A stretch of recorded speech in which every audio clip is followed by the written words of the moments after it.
ये खबर जूनागढ़ से सामने आ रही है। दरअसल भाजपा संगठन की स्वरचना होने जा रही है, जिसके लिए नए वार्ड प्रमुखों की नियुक्ति होनी है।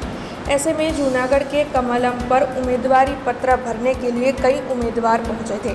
दरअसल इस बार वार्ड प्रमुख के लिए भाजपा ने नई क्राइटेरिया भी सेट किए हैं। तब कई उम्मीदवारों की ओर से भाजपा कमलम पर अपने नामांकन पत्र भर दिए गए हैं। निरीक्षकों की मौजूदगी में ये नामांकन पत्र दर्ज करवाए गए हैं।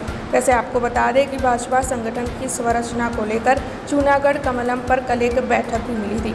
तब इस मामले में भाजपा के प्रदेश में से चुनाव इंचार्ज के तौर पर नियुक्त हुए वनराज सिंह गोहिल ने क्या कहा है, आइए सुनते हैं। भारतीय जनता पार्टी उम्मीदवारी फॉर्म જે પ્રદેશ તરફથી આપવામાં આવ્યા છે એ પ્રમાણે એમની લાયકાતો નક્કી કરી છે અને એ લાયકાતોના આધારે જે એમાં માંગણી કરી છે પક્ષે ફોર્મમાં એ પ્રમાણેની લાયકાતો હશે એમને એનું ફોર્મ માન્ય રહેશે અને લાયકાતો જેમની નહીં હોય એમના ફોર્મ માન્ય નહીં રહે। દાખલા તરીકે ક્રાઇટેરિયા ઉંમરનો, તો કોઈ કાર્યકર્તાની ઉંમર વધારે હશે તો એ એરિયામાંથી નીકળી જશે, આપો જે હશે એને માન્ય રહેશે।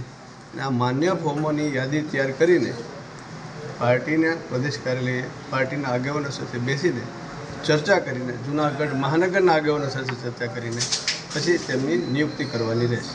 આજે કેટલા ફોર્મ આવ્યા? આજે કુલ 53 ફોર્મ તો ગયા છે અત્યાર સુધીમાં। યુવાનોને પ્રાધાન્ય આપવામાં આવશે? યુવાનોને જ પ્રાધાન્ય આપવામાં આવશે।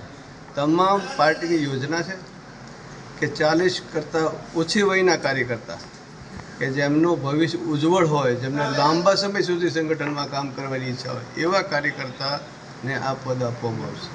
हमसे जुड़े रहने के लिए हमारे YouTube चैनल को सब्सक्राइब करें और नई वीडियो की नोटिफिकेशन के लिए बेल आइकॉन को दबाएं।